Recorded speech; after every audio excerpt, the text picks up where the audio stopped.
رحم الله من قرأ سورة الفاتحة. بسم الله.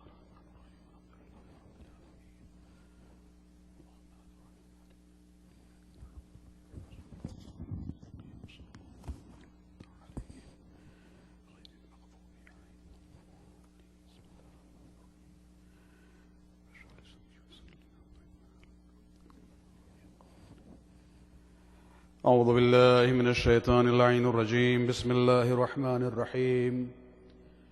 الحمد لله الذي لا يبلغ مدحته القائلون ولا يحصي نعماه العادون ولا يؤدي حقه المجتهدون، الذي بعد فلا يرى وقرب فشهد النجوى تبارك وتعالى، والصلاة والسلام على سيد الأنبياء وخاتم المرسلين وشفيع المذنبين سيدنا ونبينا بالقاسم محمد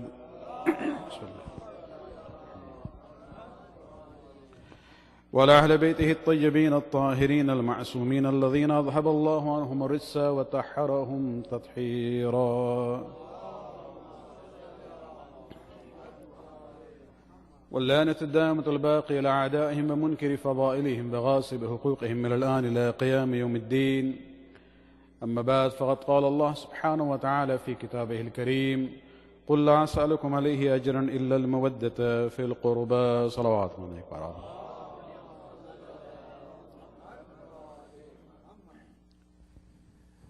کل شب کی مجلس 8ویں امام کی شہادت کی مجلس تھی، لیکن تمہیداً ہم نے تشیع کی جو بنیاد ہے اس کے بارے میں کچھ باتیں پیش کی تھی کہ دین اسلام اور مذہب تشیع میں جو فرق ہے ایک لحاظ سے، کہ جو روحانی سفر کا آغاز ہوتا ہے اسلام سے، جہاں انسان عقل کی بنیاد پر اسلام کو مانتا ہے، لیکن عقلی طور پہ اس مذہب اور دین کو ماننے کے بعد جب عمل کا مرحلہ آتا ہے، تب وہاں انسان کو صرف عقل سے کام نہیں لینا پڑتا ہے، بلکہ اسے ضرورت ہوتی ہے کہ اب اپنا تعلق جو ہے اپنے دین سے قلب کی بنیاد پر مرتبط کرے. یعنی عقل کی بنیاد پر انسان تسلیم تو ہو جاتا ہے، لیکن عملی طور پہ تسلیم ہونے کے لیے وہ قلب کا لیول چاہیے کہ جہاں محبت ہونی چاہیے اللہ، رسول اور آل محمد سے. اور دونوں میں فرق ہے. پہلا مرحلہ اسلام کا ہے، دوسرا مرحلہ ایمان اور تشیع کا ہے. اگر مثال ہم دینا چاہیں تو آپ گاڑی کو دیکھ لیں. آپ رات میں جب سفر کرتے ہیں تو وہاں دو چیزیں بہت اہم ہیں. ایک یہ کہ آپ کے لائٹس آن ہونی چاہیے تاکہ راستہ دیکھ سکیں، لیکن اس کے ساتھ ساتھ اس بات کی بھی ضرورت ہوتی ہے کہ بھئی موٹر بھی چلے تاکہ گاڑی آگے بڑھ سکے. کبھی کبھی یہ بھی ہوتا ہے کہ گاڑی جو ہے رک گئی ہے، راستہ نظر تو آ رہا ہے لیکن آگے نہیں بڑھ رہی گاڑی. عقل کا مرحلہ وہ مرحلہ ہے کہ جہاں روشنی تو ہے آپ کے پاس، راستہ تو نظر آ رہا ہے، معلوم ہے کہ صراط مستقیم یہی ہے، لیکن اس پر آگے بڑھنے کے لیے وہ موٹر چاہیے جس کا نام ہے محبت آل محمد. تو یہ عقل اور دل کا جو ربط ہے آپس میں بہت ہی اہم ہے، اور اسی لیے یہ کہا جاتا ہے کہ آل محمد کی محبت جو ہے یہ ضروریات دین میں سے ہے، اور تمام مسلمان متفق ہیں اس سلسلے میں. ضروریات سے مراد یہ ہے کہ وہ دین کا ایک لازمی حصہ ہے، اس کے بغیر انسان مسلمان نہیں کہلائے گا. اور یہ در حقیقت اس آیت کی بنیاد پر ہے جو خداوند عالم نے سورہ شورى کی آیت نمبر 23 میں حکم دیا ہے، رسول کو حکم دیا ہے: قل لا اسألكم علیہ اجرا الا المودۃ فی القربى. اے رسول اپنے امت سے آپ حکم دے دیں، ان سے کہیں کہ ہم اپنے رسالت کے سلسلے میں کوئی اجر، کوئی کمپنسیشن، کوئی اجرت نہیں مانگ رہے ہیں، الا المودۃ فی القربى، صرف یہ کہ ہمارے قرابت دار سے محبت کرو. آیت آگے بڑھ رہی ہے وَمَنْ يَقْتَرِفْ حَسَنَةً نَزِدْ فِيهَا حُسْنًا، خدا کا کہنا ہے جو بھی اس نیک عمل یعنی آل محمد سے محبت کے جو نیک عمل ہے جو اس کو بجا لائے گا، نزد فِيهَا حُسْنًا، ہم اس کی خوبیوں میں اضافہ کریں گے۔ اور جب وہ اضافہ ہوگا تو نتیجہ کیا ہوگا؟ ان اللہ غفور شکور، خداوند عالم کو وہ غفور بھی پائے گا، گناہوں کو معاف کرنے والا بھی پائے گا اور شکور بھی پائے گا۔ شکور سے مراد یہ ہے کہ خداوند عالم مسلمانوں کا شکریہ ادا کرے گا آل محمد کی محبت کرنے کے لیے۔ صلوات پڑھنا ایک بار۔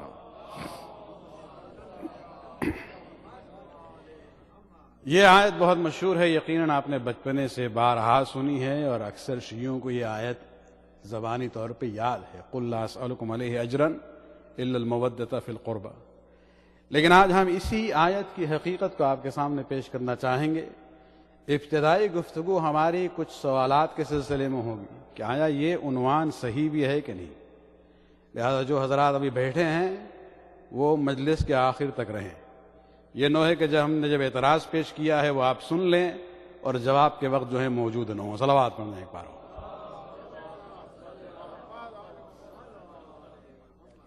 اس میں آپ دیکھیں کہ بات یہ ہو رہی ہے کہ کہا جا رہا ہے ہم سے کہ محمد رسالت کا کام انہوں نے کیا ہے اور خدا یہ کہتا ہے کہ ان کے رسالت کا اجر جو ہے اے مسلمان تم ادا کرو۔ یہاں دو تین چیزیں آتی ہیں سامنے۔ پہلے یہ پیغام کس کا تھا؟ رسالت۔ یہ پیغام جو ہے کس کا ہے؟ پیغام خدا کا ہے۔ پیغمبر کس کا ہے؟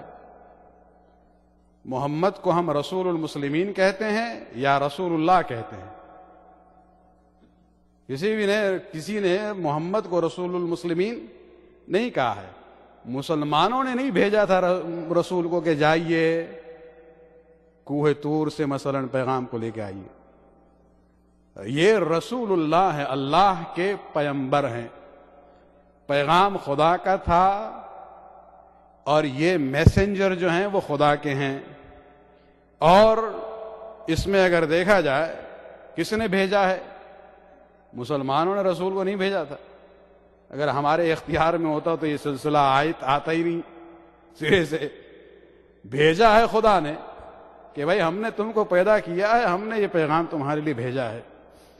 تو اب سوال یہ پیدا ہوتا ہے کہ بھیجنے والا خدا، جو پیغام آ رہا ہے وہ بھی خدا کا پیغام ہے، جس کو بھیجا ہے وہ بھی خدا کی طرف سے آیا ہے، تو اجر کس پر واجب ہے؟ بھیجنے والے پر واجب ہے یا ہم پر واجب ہے؟ آپ جب مثلا کسی کو خط بھیجتے ہیں، آپ نے پتہ لکھا لفافے پہ، وہ سٹیمپ اور ٹکٹ جو لگاتے ہیں آپ لگاتے ہیں یا ریسیور لگاتا ہے؟ اس کی اجرت جو ہے اس خط کو پہنچانے کی جو کرایہ ہے وہ آپ سینڈر بھیجے گا یا ریسیور بھیجے گا؟ ہاں آپ یہ کہہ سکتے ہیں بھائی سی او ڈی کا بھی سلسلہ ہے، لیکن وہ اسی وقت ہوتا ہے جب اس نے مانگا ہے آپ سے۔ تو ہم لوگوں نے تو مانگا ہی نہیں تھا کچھ، خدا سے ہم نے نہیں کہا تھا کہ ہمیں پیام چاہیے، پیغمبر بھیجو، نظام حیات بھیجو۔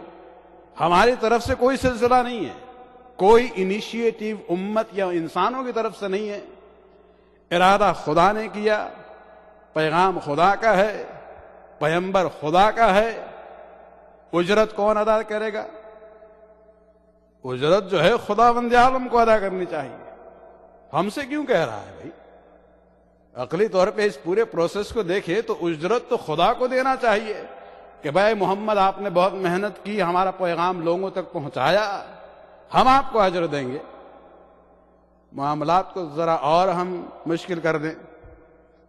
آیات قرآن کو اگر دیکھیں، انبیاء سلف کے اقوال کو قرآن میں دیکھیں، تمام کے تمام انبیاء نے ہمیشہ اپنے امت سے یہی کہا ہے کہ دیکھو ہم خدا کے نمائندے ہیں، خدا کا پیغام لے کے آ رہے ہیں، ہمیں تم سے کوئی اجرت نہیں چاہیے۔ ایک آیت نہیں ہے، جناب نوح یا قوم لا اسألکم علیہ مالا ان اجری الا علی اللہ، اے میری قوم اس رسالت اور نبوت کے سلسلے میں کوئی اجر نہیں مانگتے ہیں، ان اجری میرا اجر صرف الا علی اللہ، اللہ پر ہے، تم سے کوئی مطلب نہیں ہے۔ اسی قول کو خداوند عالم نے جناب نوح کا ریپیٹ کیا ہے، الفاظ بدل رہے ہیں، ان اجری علی رب العالمین۔ جناب ہود کی مثال، وہاں بھی اعلان ہو رہا ہے یا قوم لا اسألکم علیہ اجرا، ہم کوئی اجرت تم سے نہیں مانگتے ہیں، ان اجری الا علی الذی فطرنی، میرا اجر جو ہے وہی دے گا جس نے مجھے پیدا کیا ہے۔ حضرت صالح نبی اللہ کو دیکھیں، وما اسألکم علیہ من اجر ان اجری الا علی رب العالمین، ہم اپنے اس رسالت و نبوت کے سلسلے میں کوئی اجر تم سے نہیں مانگتے ہیں، میرا اجر جو ہے رب العالمین دینے والا ہے۔ اور سلسلہ آگے بڑھ رہا ہے، جناب لوط ما اسألکم علیہ من اجر ان اجری الا علی رب العالمین، وہی الفاظ۔ جناب شعیب وہ بھی اسی عنوان سے کہتے ہیں، وما اسألکم علیہ من اجر ان اجری الا علی رب العالمین، میرا اجر جو ہے رب العالمین پر ہے۔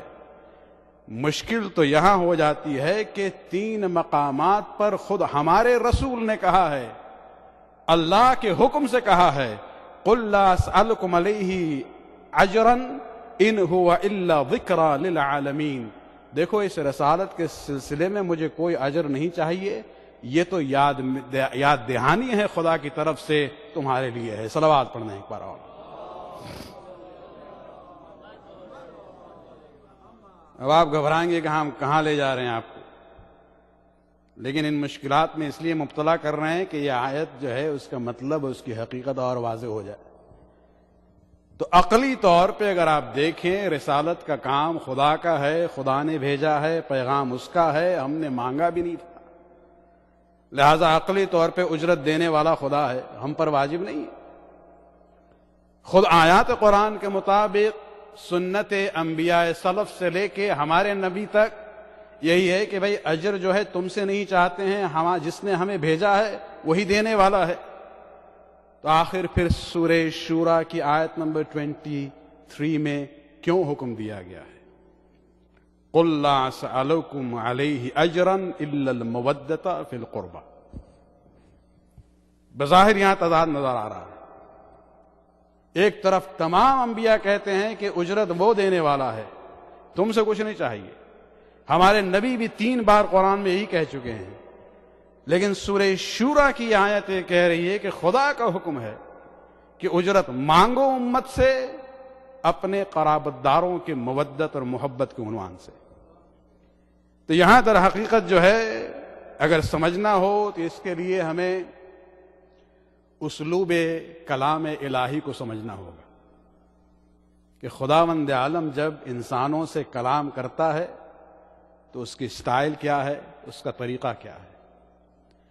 انبیاء کو حکم دیتا ہے کلم الناس علی قدر عقولہم، اے میرے نمائندے تم جب لوگوں سے بولو تو ان کے سطح اور ان کے لیول پر گفتگو کرو۔ یہ صرف اللہ کا حکم انبیاء کے لیے نہیں ہے، یہ حکم خود خدا نے اپنے اوپر بھی نافذ کیا ہے۔ خدا بھی جب ہم سے کلام کرتا ہے تو اس کی جو سٹائل آف سپیچ ہے، اسلوب کلام وہی ہے جو انسانوں کا ہوتا ہے۔ خدا اگر خدا بن کے گفتگو کرے تو ہمیں اس کی بات سمجھ میں نہیں آئے گی۔ خدا جو ہے انسان کے اسلوب کلام کو دیکھتے ہوئے انسانی انداز میں ہی ہم سے گفتگو کرتا ہے، ہماری نفسیات کو، ہمارے سائیکولوجی کو ذہن میں رکھتا ہے اور اس کے بعد ہم سے گفتگو کرتا ہے۔ مثلا آپ دیکھیں قرآن میں آپ کو یہ بھی ملے گا کہ خداوند عالم کبھی کبھی اس طرح سے بات کرتا ہے جس طرح سے بچے آپس میں بات کرتے ہیں۔ ایک آیت ہے ان تذکرونی اذکرکم، اگر تم مجھے یاد کرو گے تو ہم تجھے یاد کریں گے۔ کیا خدا بھول بھی سکتا ہے کبھی؟ ہاں، خدا کہہ رہا ہے تم ہمیں یاد کرو گے تو ہم بھی تجھے یاد کریں گے۔ کیا خدا بھول بھی سکتا ہے؟ اگر آپ خدا کے بھولنے کے قائل ہوں تو یہ کفر ہے۔ ایک آیت ہے جہاں خداوند عالم نے جو ڈپریشن کے شکار ہو جاتے ہیں یا جو سائیکولوجیکلی پرابلمز میں آ جاتے ہیں یا اسپرچولی بالکل بینکرپٹ ہو جاتے ہیں، ان کے بارے میں ہے نسوا اللہ، کہ وہ اللہ کو بھول گئے، فنسیہم، یہ وہ لوگ ہیں جو اللہ کو بھول گئے تو اللہ انہیں بھول جاتا ہے۔ یہ بتائیے اللہ کسی کو بھول بھی سکتا ہے؟ نہیں۔ نسیان، نسیہ، یہ بھولنے کا تصور خدا کے بارے میں کفر ہے، لیکن یہ آیات قرآن میں موجود ہیں، تو یہاں سمجھنا پڑتا ہے کہ پھر خداوند عالم جو ہے ہم سے کلام کر رہا ہے ہمارے انداز میں، جس طرح سے ہم ایک دوسرے کے ساتھ کلام کرتے ہیں اسی انداز سے خداوند عالم بھی ہمارے ساتھ گفتگو کرتا ہے۔ اب ایک عنوان بہت اہم ہے ہمارے یہاں کہ جب کسی چیز کی اہمیت کو ہم بتانا چاہتے ہیں، وہ چیز جس کی اہمیت لوگوں کے لیے نامعلوم ہو، جس سے اتنا آشنا نہیں ہے، جس کی اہمیت کو نہیں جانتے ہیں، تو ہمارا یہ طریقہ ہوتا ہے کہ ہم ہمیشہ اسے کمپیئر کرتے ہیں اس چیز کے ساتھ جس کی اہمیت سے لوگ واقف ہوں۔ مثلا آپ دیکھیں عام طور پہ ہم لوگ سونے کی اہمیت سے سب واقف ہیں، گولڈ۔ ایک زمانے میں جب پیٹرول کا ایجاد ہوا ہے، انکشاف ہوا ہے، تو اس کی اہمیت کو بتانے کے لیے کیا کہتے ہیں انگریزی میں؟ Black gold. بھائی سونا کچھ اور ہے، یہ تو لیکوڈ ہے، بلیک ہے، ڈرٹی ہے، اسے آپ بلیک گولڈ کیوں کہتے ہیں؟ اس لیے کہ سونے کی اہمیت سب کے لیے واضح ہے، اور وہ لیکوڈ جو ہے اس کی اہمیت کو بتانے کے لیے کہا جاتا ہے کہ یہ بلیک گولڈ ہے، یعنی this is as valuable as gold. ایک زمانے میں جب افریقہ میں تمباکٹو جو ہے، آج کل تو خیر وہ ڈیروگیٹو ٹرم ہے، لیکن ایک زمانے بہت ہی اہم ٹریڈنگ پوسٹ تھی ویسٹ افریقہ میں، اور یہ مرکز تھا سالٹ مارکیٹ کا، نمک کی جو مارکیٹ تھی دنیا میں، اور اس زمانے میں نمک کی اہمیت اتنی تھی کہ اس کو در حقیقت سونے کے برابر تولا جاتا۔ تو نمک کی کوئی اہمیت نہیں ہے، لیکن جب اس کو آپ سونے سے تولیں گے تب اندازہ ہوگا کہ یہ بہت ہی ویلیوبل کموڈٹی ہے۔ تو اکثر یہ ہوتا ہے کہ وہ چیز جس کی ویلیو کو انسان نہیں جانتا ہے، اس کو کمپیئر کرتا ہے اس چیز کے ساتھ جس کی اہمیت اور جس کی قیمت سے لوگ آشنا ہیں۔ ایک اور مثال آپ دیکھ لیں خود قرآن میں، خداوند عالم نے قرض حسنہ کی اہمیت کو بتایا ہے قرآن میں۔ قرض حسنہ کیا ہے؟ گڈلی یہ لون، اس کے گڈ کیوں کہا جاتا ہے حسنہ؟ اس لیے کہ اس میں سود نہیں ہے، انٹرسٹ فری لون کو کہتے ہیں قرض حسنہ۔ ضمن ایک بات کہتے چلیں اصل موضوع کی طرف آنے سے پہلے، کہ ہمارے یہاں تصور ہے کہ یہ قرض حسنہ کا مطلب یہ ہے کہ یہ واپس نہیں کرنا ہے۔ بھائی اس کا مطلب یہ نہیں ہے، قرضہ ہے، حسنہ اس لیے کہتے ہیں کہ اس میں انٹرسٹ انوالو نہیں ہے۔ وہ حسنہ، یہ گڈ لون اس لیے ہے کہ اس میں سود کی بات نہیں ہو رہی ہے، لیکن ہماری قوم میں تصور ہے کہ بھئی قرض حسنہ کا مطلب ہے کہ اس کو واپس کرنے کی ضرورت نہیں ہے۔ بھئی قرض حسنہ جب لے رہے ہیں یہ اتنا ہی واجب ہے جس طرح سے عام قرض لیا جاتا ہے، نام ہی اس کا قرضہ ہے، اور اگر واپس نہ دینے کی بات ہے تو پھر وہ قرضہ نہیں ہے، خیرات ہے، وہ چیریٹی ہے۔ جو واپس نہ کی جائے اسے صدقہ اور خیرات کہتے ہیں۔ تو یہ ذہن میں رکھیں کہ یہ تصور ہمارے یہاں جو ہے وہ بالکل غلط ہے، جو سمجھتے ہیں کہ بھائی قرض حسنہ جو ہے دے دیجئے، اور اس کا مطلب یہ ہوتا ہے کہ آپ کو ہمیشہ رائٹ آف ہی کرنا پڑتا ہے۔ لیکن نہیں، اس سے مراد یہ ہے کہ یہ قرضہ ہے لیکن اس میں سود نہیں دینا پڑے گا، جتنا آپ نے قرضہ لیا ہے اتنا ہی آپ کو مالک کو واپس کرنا پڑے گا۔ صلوات پڑھنا ایک بار اور۔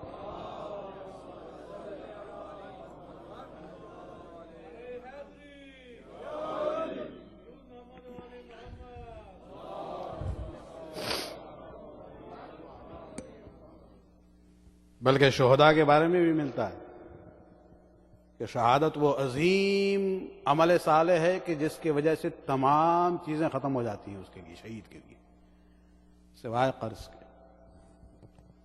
قرض کی ادائیگی لازمی ہوتی ہے۔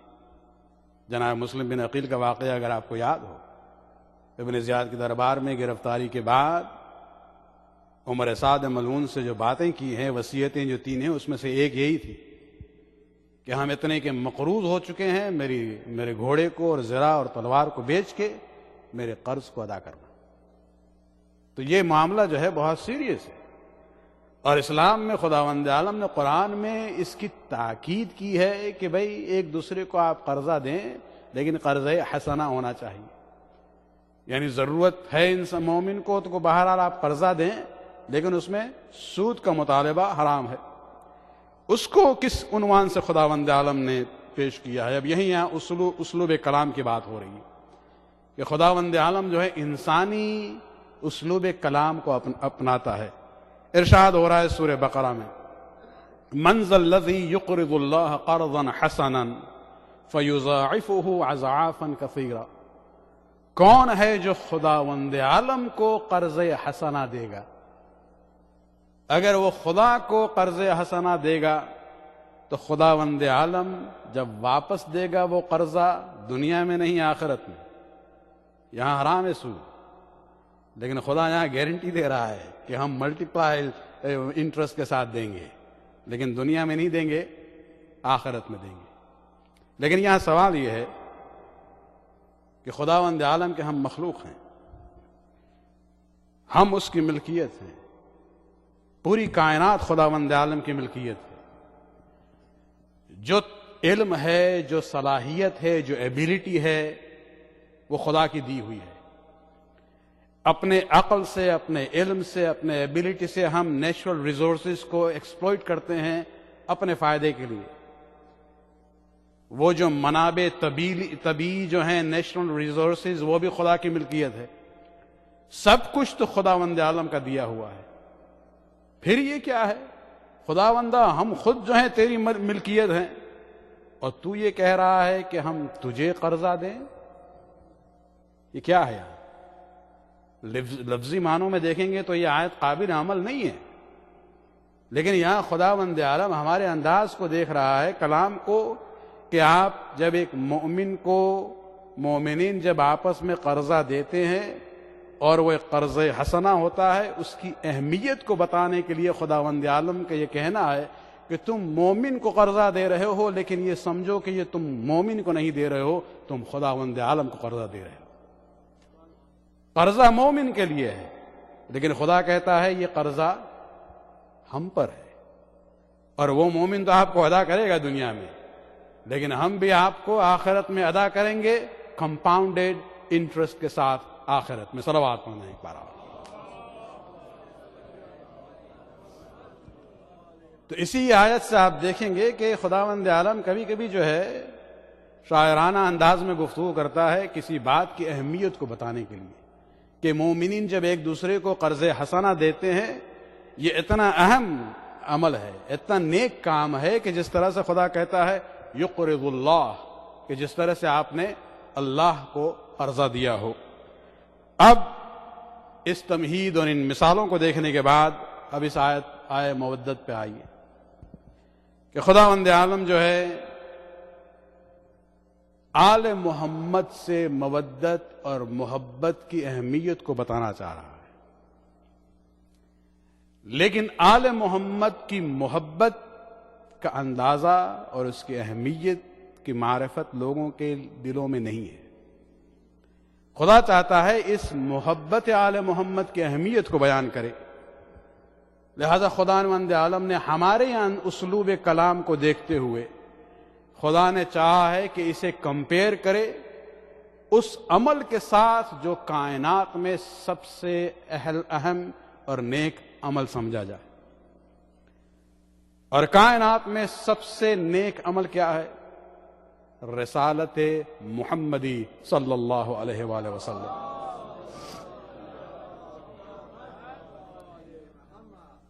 رسول کے آنے کے بعد جو کچھ ہو رہا ہے قیامت تک، سب کی بنیاد وہ پیغام ہے جو محمد لے کے آئے تھے. ان کی وفات تو ہو چکی ہے، لیکن جب تک یہ دنیا قائم ہے، جب تک خدا کے نیک بندے اس زمین پر رہیں گے، جب تک ایک انسان بھی نیک عمل کرے گا، اس نیک عمل میں اس کو ثواب ملنے کے ساتھ ساتھ رسول کو بھی ثواب ملے گا. اس لیے کہ جو کچھ ہو رہا ہے ان کی تعلیمات کی بنیاد پر ہے. قیامت کے دن اگر نیک اعمال کو ایویلیویٹ کیا جائے تو سب سے زیادہ وزنی نیک عمل رسالت محمدی ہوگا.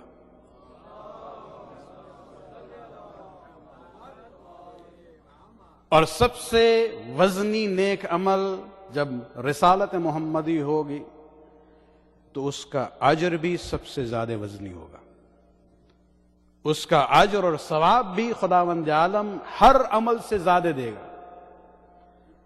اس بات کو ذہن میں رکھتے ہوئے اب خداوند عالم نے یہ کہا ہے کہ دیکھو، تمہیں اگر آل محمد کی محبت کی اہمیت کا اندازہ لگانا ہو تو ہم اس کو ملا رہے ہیں، کمپیئر کر رہے ہیں اس اجر کے ساتھ جو اجر رسالت محمدی صلی اللہ علیہ وآلہ وسلم.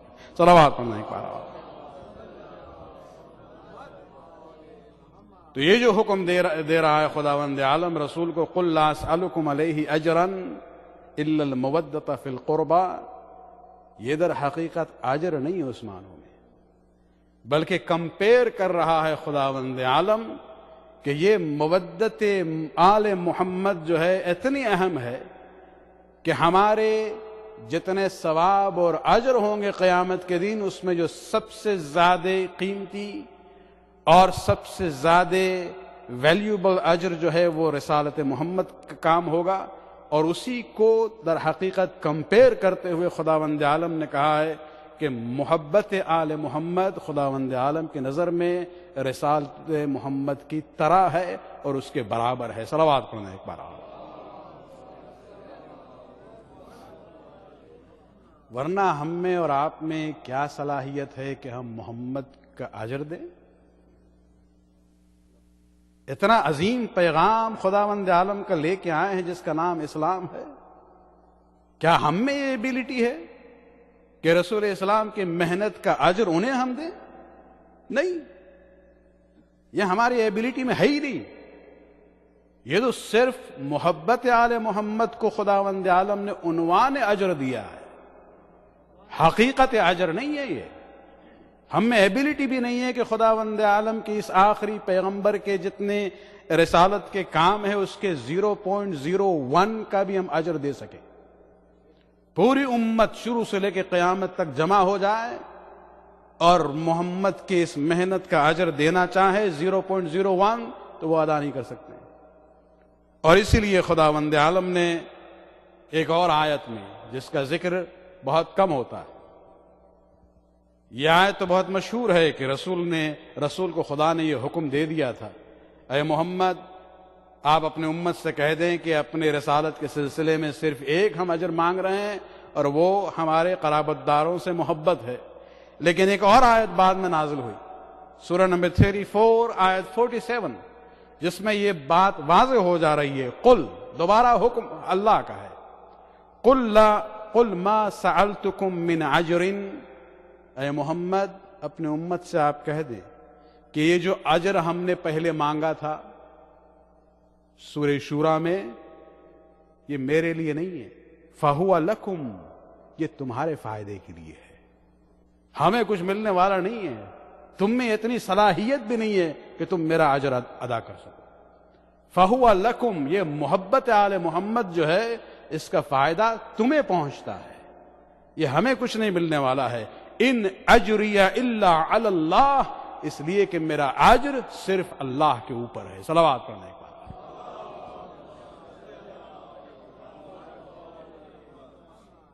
سورہ شورا کی اس آیت کو ملائیے اور اس کے بعد والی نازل ہونے والی اس آیت کو ملائیے تو بات کلیئر ہو جاتی ہے.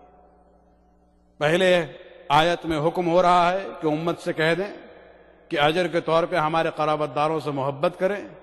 دوسری آیت میں حکم ہو رہا ہے محمد اب ان کو آپ بتا دیں کہ جو اجر مانگا ہے وہ میرے لیے نہیں ہے، فہو لکم، یہ تمہارے لیے ہے، یہ تمہارے فائدے کے لیے ہے۔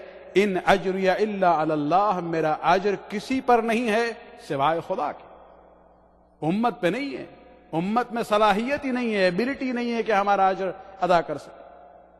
اور تب یہ بات سمجھ میں آتی ہے کہ آپ جب آل محمد سے محبت کرتے ہیں، خدا نے اس کو واجب قرار دیا ہے، اس کا فائدہ رسول کو نہیں ہے، اس کا فائدہ ہمیں ہے۔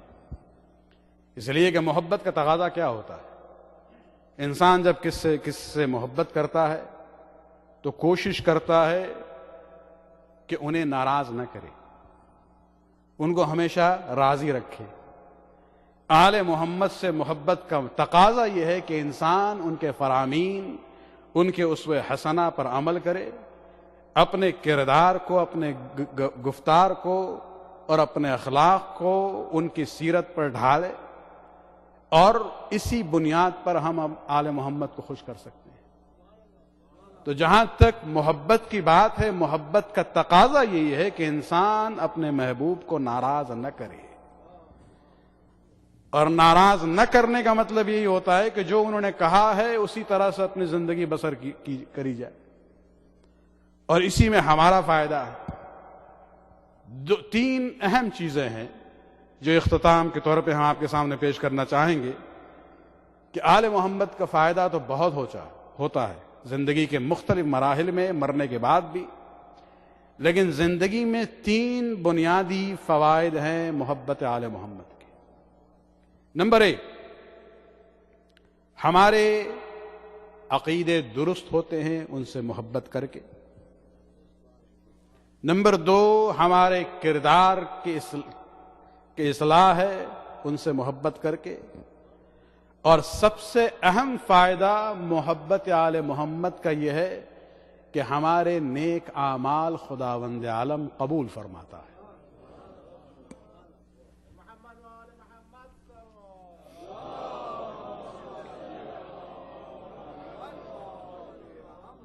ایک تصور آج کل ہے سیکولر اور ہیومنزم کی بنیاد پہ کہ بھائی ہر نیک عمل جو ہے خداوند عالم ضرور اس کا اجر دیتا ہے۔ نہیں، یہ ضروری نہیں ہے۔ خداوند عالم جو ہے صرف جنبہ فعلی کو نہیں دیکھتا ہے، جنبہ فاعلی کو بھی دیکھتا ہے۔ اب ہمیں زیادہ کمپلیکیشن میں نہیں ڈالنا ہے آپ کو۔ جنبہ فعلی سے مراد یہ ہے کہ خداوند عالم صرف اس عمل کو نہیں دیکھتا ہے کہ یہ نیک ہے یا بد ہے، بلکہ عمل کرنے والے کی نیت کو بھی دیکھتا ہے۔ یہ تو ہماری محدودیت ہے، لیمیٹیشنز ہے کہ ہم انسان کو پرکھتے ہیں اس کے عمل کی بنیاد پر۔ اس نے نیک عمل کیا ہم اس کو نیک سمجھتے ہیں، بد عمل کیا اسے ہم برا انسان سمجھتے ہیں۔ لیکن خداوند عالم میں وہ لیمیٹیشن نہیں ہے، وہ عمل کو نہیں دیکھتا ہے، عمل کے پیچھے موٹیویشن اور نیت کو دیکھتا ہے۔ تو جہاں تک ہمارے اعمال کی قبولیت کی بات ہے، اس میں ایک اہم شرط جو ہے محبت آل محمد ہے۔ آپ جب سفر کرتے ہیں، ٹکٹ میں پیسنجر کا نام ہوتا ہے، فلائٹ نمبر، اب تو خیر سب الیکٹرانک ہے، لیکن جس زمانے میں پیپر ٹکٹس ہوتی تھی تو وہ خانے میں نام مسافر کا، فلائٹ نمبر، تاریخ، وقت۔ آخری خانہ ہوتا تھا بیگیج الاونس۔ ایک زمانہ تھا کہ 2 ملتے تھے ہم لوگوں کو نارتھ امریکہ میں، اب وہ ہو گیا ہے 1۔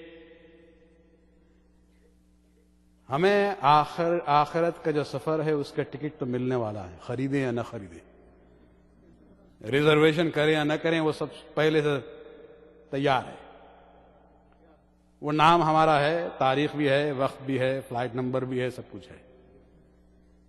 لیکن انسان جب دنیا سے آخرت کی طرف جائے گا، وہ جو آخری خانہ ہے نا بیگیج الاونس کا، بہت اہم ہے۔ اپنے ساتھ آپ کیا لے کے جا رہے ہیں وہاں،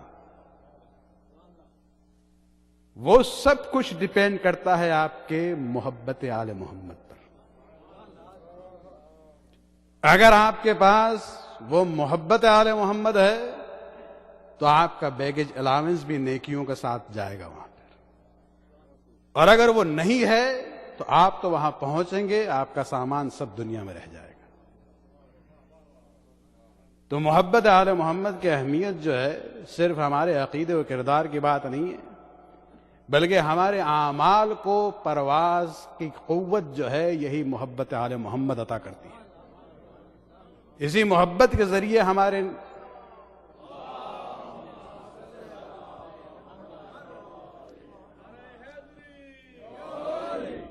لیکن شرط یہ ہے کہ نیک اعمال کریں۔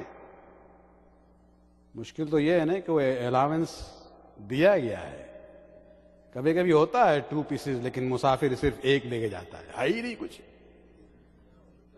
تو یہ بھی دیکھنا چاہیے گنجائش بہت ہے لیکن سامان بھی تو تیار کریں۔ اگر آپ محب اہل بیت ہیں تو جتنا میکسیمم الاؤڈ ہے آپ کے لیے اس کا فائدہ اٹھائیں۔ تو نیکیاں کرنا آپ کا کام ہے، ان نیکیوں کو وہاں تک پہنچانا یہ آل محمد کا کام ہے۔ وہ ضمانت دیں گے کہ جو کچھ آپ یہاں کر رہے ہیں اس کا اجر آپ کو آخرت میں ملے گا۔ اور اسی لیے محبت آل محمد کو ہر فرقے نے واجب قرار دیا ہے، تمام اختلافات کے باوجود، چاہے شیعہ ہوں یا صوفی ہوں یا وہابی ہوں، سب کے سب عقیدے کے لحاظ سے سب کہتے ہیں کہ آل محمد سے محبت کرنا ضروریات دین میں سے ہے۔ اور آپ دیکھ لیں کہ اس کو خداوند عالم نے بڑی خوبصورتی کے ساتھ ہمارے نماز میں بھی ہمیشہ شامل رکھا ہے، چاہے آپ صوفی ہوں یا شیعہ ہوں یا وہابی ہوں، جب نماز پڑھتے ہیں، جب تشہد پڑھتے ہیں، اس میں کیا ہے؟ پہلے گواہی دیتے ہیں توحید کے سلسلے میں، اشہد ان لا الہ الا اللہ وحدہ لا شریک لہ، اس کے بعد گواہی دیتے ہیں واشہد ان محمدا عبدہ ورسولہ، اور اس کے بعد کیا پڑھتے ہیں؟ تمام مسلمان بالاتفاق درود پڑھتے ہیں، صلوات پڑھتے ہیں محمد اور آل محمد پر۔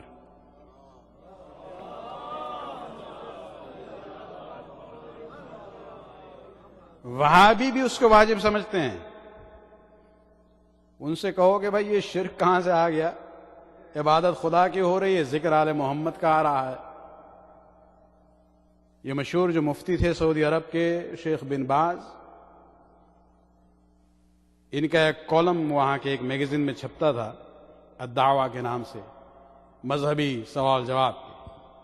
اس میں ایک شخص نے ایک سوال بھیجا تھا ان کو کہ اکثر ہم اپنی عام گفتگو میں جب رسول کا نام لیتے ہیں تو ہم ان پر درود بھیجتے ہیں، کبھی آل کے ساتھ ہے، کبھی آل بغیر ہے، تو صحیح طریقہ کیا ہے؟ تو جواب میں لکھتا ہے کہ اپنی عام گفتگو میں آپ کو جو کرنا ہے سب صحیح ہے، لیکن نماز میں ایکچوئل الفاظ ہیں اس کے کہ نماز میں اسی طرح سے درود پڑھو کما علم النبی اصحابہ، جس طرح سے نبی نے اپنے اصحاب کو تعلیم دی ہے۔ اور وہ کیا ہے؟ خود لکھتا ہے وہاں اللہم صل علی محمد وعلی آل محمد، صلوات پڑھنے کا۔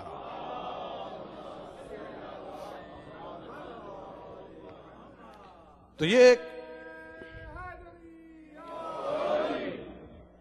ایک حقیقت ہے جس سے انکار نہیں کر سکتے، اور لہٰذا یہ مجبور ہیں تمام باتوں کو ایک طرف رکھتے ہیں، جب نماز میں بھی تشہد میں صلوات کی بات ہوتی ہے اس کو واجب جز سمجھتے ہیں۔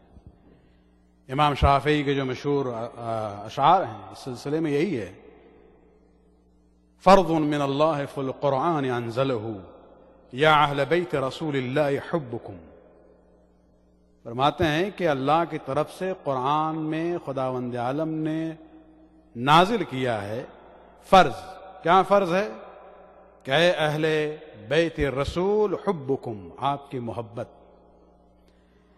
من لم یصلی علیکم لا صلاة له کفاکم من عظیم القدر انکم من لم یصلی علیکم لا صلاة له، آپ کی عظمت کے لیے اتنا کافی ہے کہ جو آپ پر صلوات نہ پڑھے اس کی نماز نہیں ہے، صلوات پڑھنے پر۔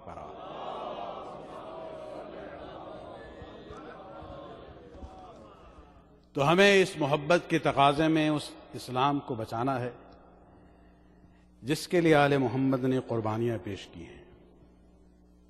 یہ عنوان محبت ہے، یہ اس کے بہت ہی تقاضے بہت عظیم ہیں. کمٹمنٹ کی بات ہے، صرف زبانی دعوے کی بات نہیں ہے. ورنہ اشعار تو امام شافعی نے بھی پڑھے ہیں، بن باز نے بھی اس فتویٰ دیا ہے کہ ان پر صلوات پڑھنا تشہد میں واجب ہے. لیکن بات یہی ہوتی ہے کہ اس اسلام کو ہمیں بچانا ہے جن کے خاطر اہل بیت نے سب کچھ قربان کر دیا. بات صرف مردوں کی نہیں ہے.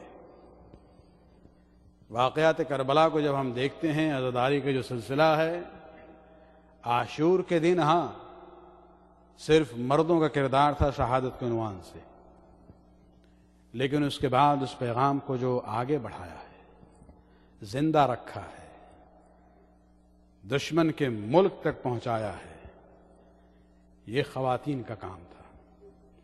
یہ ان بچوں کا کام تھا جن کی یاد میں یہ اس آخری عشرے میں ہم انہیں یاد کرتے ہیں.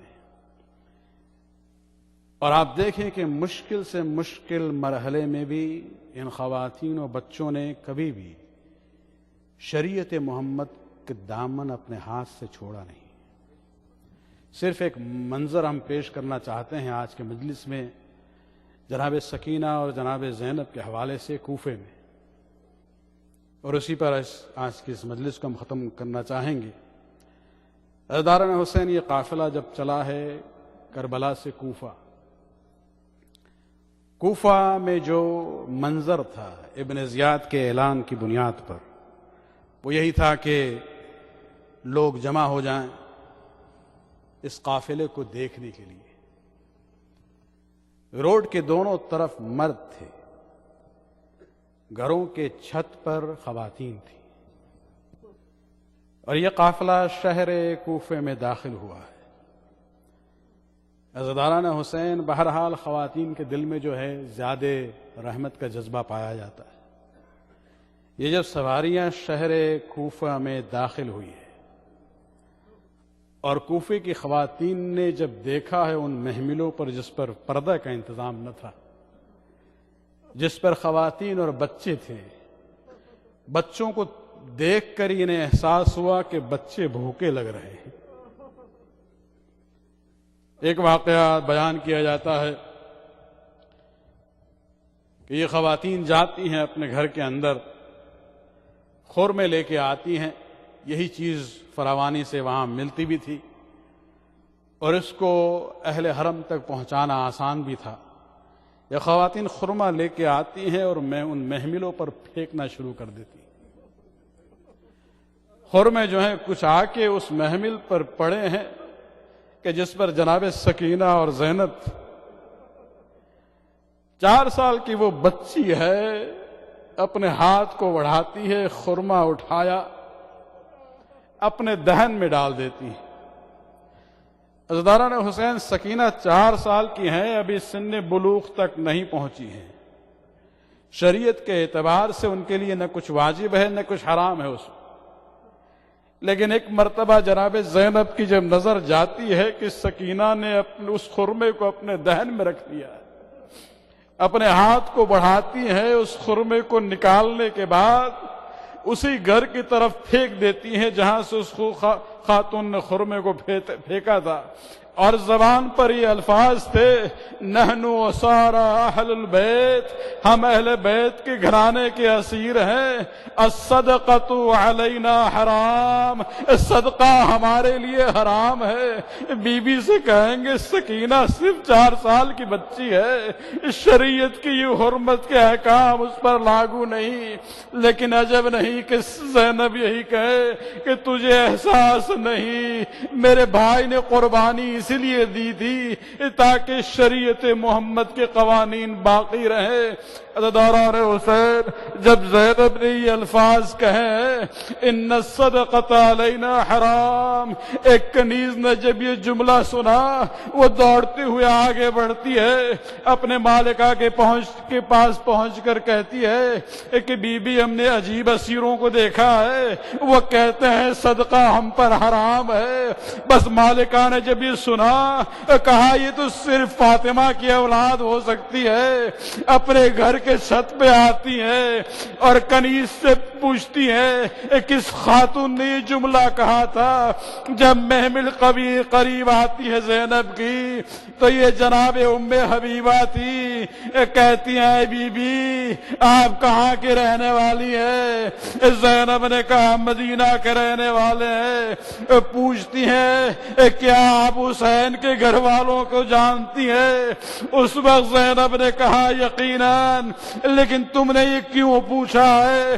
اس وقت وہ کہتی ہے کہ ہم نے کنیزی کی ہے، خدمت کی ہے فاطمہ کے گھر کی، میری تمنا ہے کہ ہم حسین کی زیارت کر سکے۔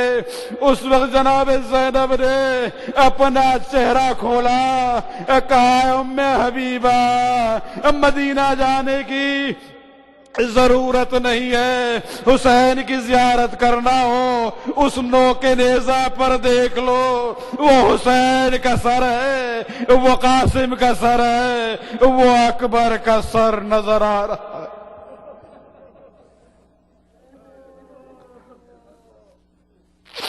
الا لعنۃ اللہ علی القوم الظالمین سیعلم الذین ظلموا أي منقلب ينقلبون